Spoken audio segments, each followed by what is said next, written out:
नमस्कार दोस्तों, मैं महेंद्र आप सभी का एक बार फिर से स्वागत करता हूं। साथियों, जीएस की श्रृंखला में आज हम आगे बढ़ते हुए एक नया टॉपिक पढ़ेंगे।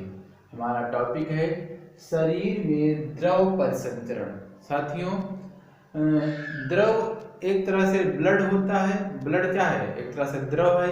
तो एक तो ये हो गया, और दूसरा द्रव के ब्लड के साथ साथ एक अन्य भी द्रव फ्लो करता है जो हमारे बॉडी में रहता है, जिसको हम क्या कहते हैं? लसिका कहते हैं। साथियों, क्या कहते हैं? लसिका। तो इनको जो द्रव है उसको दो भागों में बांटा गया है, जो हमारी बॉडी में परिसंचरित करता है, यानी कि संचारित होता है, प्रवाहित होता है, रक्त और लसिका। तो रक्त के विषय में तो अक्सर आप लोगों ने सुना होगा और पढ़ा भी होगा, मगर लसिका के विषय में बहुत कम लोगों ने पढ़ा होगा। तो आइए पहले इसके विषय में पढ़ लेते हैं। लसिका का इंग्लिश वर्ड होता है लिम्फ। ये साथियों जो होता है, एक प्रकार से क्या है? ऊतक द्रव्य है। अब ये होता क्या है? ऊतकों के मध्य खाली रंगहीन द्रव होता है। सही शब्दों में इसको समझा देता हूँ कि जैसे जिन कोशिकाओं में हमारा द्रव प्रवाहित होता है, तो उन जो कोशिकाओं की दीवारों से जो छनकर एक बाहर की तरफ जो है एक द्रव निकलता है, उससे ही क्या कहा जाता है? लसिका कहा जाता है। ये रंगहीन होता है और इसमें साथियों बता दूं आपसे, अधिकतर WBC की मात्रा होती है, यानी कि WBC की अधिक मात्रा होती है साथियों। तो ये क्या है? एक तरह से रक्त की कोशिकाओं से, यानी जिन कोशिकाओं में रक्त प्रवाहित होता है उनकी दीवारों से छनकर निकला हुआ रंगहीन द्रव क्या कहलाता है? लसिका कहलाता है। इतना समझ लीजिए। इसका कार्य क्या होता है?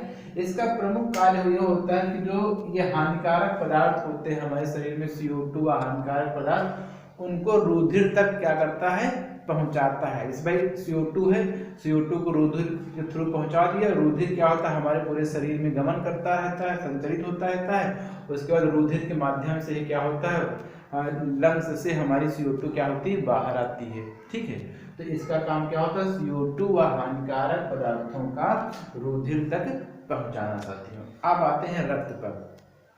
साथियों, रक्त के अध्ययन को है सेरोलॉजी या हिमेटोलॉजी कहते हैं। क्या कहते हैं? सेरोलॉजी या हिमेटोलॉजी। रक्त क्या है? एक तरल संयोजी ऊतक है। तरल लिक्विड हो गया, संयोजी मतलब क्या होता है? अभी से आप एक पढ़ेंगे कि संयोजी मतलब कई प्रकार के ऊतक इसमें पाए जाते हैं। ऊतक क्या होता है? अब ये चीज समझ में बता देता हूँ। ऊतक, आप इतनी बात समझिए कि ऊतक एक प्रकार की जीवित कोशिकाएं ही होती हैं। क्या होती हैं? जीवित कोशिकाएं ही होती हैं साथियों। अब संयोजी इसलिए कहा गया क्योंकि देखो, आप ब्लड में आपने सुना होगा प्लेटलेट्स पाए जाते हैं, RBC पाए जाते हैं, WBC पाए जाते हैं। तो ये एक प्रकार से ऊतक के ही प्रकार हैं। ठीक है साथियों। दूसरा है रक्त क्या है? एक प्राकृतिक कोलायड है। क्या है साथियों?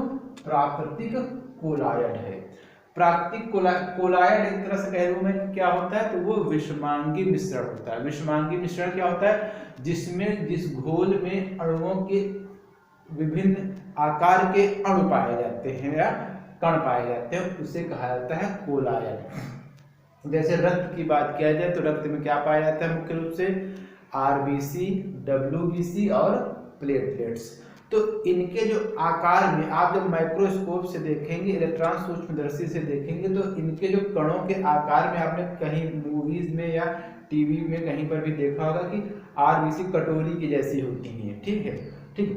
WBC का आकार अलग होता है, प्लेटलेट्स का आकार क्या होता है? अलग होता है, और इनके आकार में छोटे बड़े होते हैं, यानी कि RBC बड़ी, फिर WBC, फिर उससे छोटे प्लेटलेट्स होते हैं। तो सभी में आकार में भिन्नता पाई जाती है।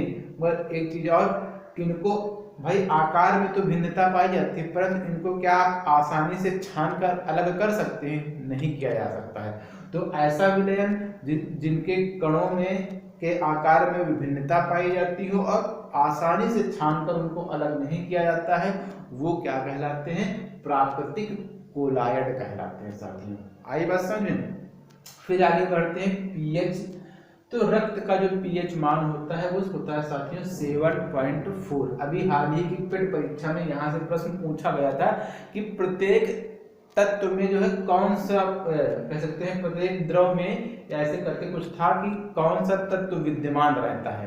तो प्रत्येक द्रव में पदार्थ में जो है हाइड्रोजन क्या होता है, विद्यमान रहता है। पीएच का मतलब होता है परसेंटेज ऑफ हाइड्रोजन। साथियों किसी भी द्रव में, किसी भी तत्व में जो है हाइड्रोजन का प्रतिशत। तो रक्त का जो पीएच मान होता है साथियों वो क्या होता है, 7.4 होता है साथियों। कितना होता है, 7.4 होता है। रक्त की प्रकृति कैसी होती है, कई बार पूछा गया, क्षारीय है। अब जो दो प्रकृति के होंगे, या तो क्षारीय होगा या तो अम्लीय। जो अम्लीय होते हैं वो खट्टा, जिसकी प्रकृति अम्लीय होगी वो खट्टा होता है, जो क्षारीय होता है वो थोड़ा कड़वा टाइप में होता है। अब देखो जिस द्रव का पीएच मान 7 होगा वो क्या होता है, उदासीन होता है। जैसे पानी का पीएच मान 7 होता है तो ना तो पानी हमें खट्टा लगता है ना ही कड़वा लगता है। अब देखो, अब कह दो कि रक्त का जो टेस्ट होता है हल्का से थोड़ा नमकीन होता है, क्योंकि 7.4 7 से थोड़ा ही तो आगे है, इसीलिए हमें ज्यादा तीखा नहीं लगता है। फिर आते हैं आगे, रक्त जो है महिला पुरुषों में यानी कि मेल में जो एक स्वस्थ पुरुष होगा उसमें 5.5 लीटर रक्त पाया जाता है, और फीमेल में 5 लीटर पाया जाता है। तो भाई देखो आधा लीटर कम हो रक्त। अब इसका क्या कारण हो सकता है, तो इसका कारण मैं सीधा से बता दूं आपको कि महिलाओं में हीमोग्लोबिन की मात्रा कम पाई जाती है। हीमोग्लोबिन की मात्रा कम पाए जाने के कारण ही महिलाओं में आधा लीटर या 0.5 आधा लीटर जो होता है वो क्या होता है, रक्त कम पाया जाता है। ठीक है साथियों।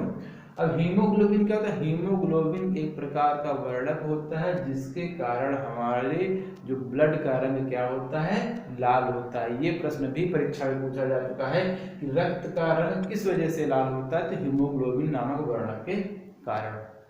अब साथियों आगे बढ़ते हैं, रक्त का निर्माण कहाँ होता है। तो रक्त का निर्माण 2 जगह होता है। जब शिशु जो होता है, या कह सकते हो जब गर्भ में बच्चे का बनना स्टार्ट होता है, उसका भ्रूण बनना स्टार्ट होता है, तब उस समय जो उसका जो रक्त बनता है वो कहाँ बनता है, लीवर में बनता है। कहाँ बनता है, लीवर में बनता है। और जब हम लोग वयस्क हो जाते हैं तो प्रेजेंट टाइम में कहाँ बनेगा, वो अस्थि मज्जा में बनता है, जिसको बोन मैरो कहते हैं। यानी कि भ्रूणावस्था में कब बनता है, यकृत में बनता है, और जब वयस्क हो जाते हैं तो अस्थि मज्जा में बनता है। ठीक है साथियों, अच्छे से आप लोग समझ रहे होंगे। फिर ये हो गया रक्त का एक बेसिक चीज है। ठीक है, अब आते हैं रक्त का संगठन। अब देखो, जैसे कि मैं बता दूं कि जब आप कहीं से कट जाता है तो ब्लड हमारा रेड निकलता है ना, और कहीं हल्की सी खरोंच आ जाती है, कभी कभी देखा होगा, इतना मतलब ज्यादा घाव ना बने, हल्की सी खरोंच आ जाती है तो ऊपर केवल हल्का सा सफेद सफेद पानी जैसा निकलता है, तो वो साथियों ही वही चीज क्या है, ये लसिका होती है। ठीक है। अब रक्त में जो रक्त निकलता है उसमें जो होता है मुख्यतः 2 प्रकार की चीजें होती है, एक प्लाज्मा होता है और दूसरा रुधिराण होते हैं। रक्त का 55 से 60% हिस्सा जो होता है वो प्लाज्मा ही होता है साथियों। ये हल्के पीले रंग का तरल पदार्थ, मतलब रक्त तो पूरा लाल होता है, मतलब जैसे हीमोग्लोबिन को आप हटा दो, उसके बाद जो हिस्सा मतलब एक अलग से रासायनिक प्रक्रिया द्वारा उसको निकाल दिया जाए तो वो जो बचेगा बाकी हिस्सा वो क्या बचेगा, पीले रंग का तरल पदार्थ बचेगा। ठीक है। ये 90 से 92% इसमें जल होता है और 6 से 8% क्या होते हैं, प्रोटीन होता है। प्रोटीन देखो शरीर के लिए बहुत ही इंपॉर्टेंट होता है साथियों। देखो बॉडी में भी हमारे प्रोटीन्स का निर्माण होता है और बाहरी स्रोतों से भी हम प्रोटीन प्राप्त करते हैं, जैसे अंडों से, दाल से, मूंगफली के दानों से, सोयाबीन से, इन सब चीजों से भी क्या होता है, हमें प्रोटीन मिलता है। प्रोटीन क्या करता है, हमारे बॉडी में जो कोशिकाएं होती हैं, सेल्स होती हैं, उनके निर्माण में मदद करता है। ठीक है साथियों। तो अब देखो प्रोटीन 3 प्रकार के पाए जाते हैं उसमें प्लाज्मा में, फाइब्रिनोजेन, ग्लोबुलिन और एल्बुमिन।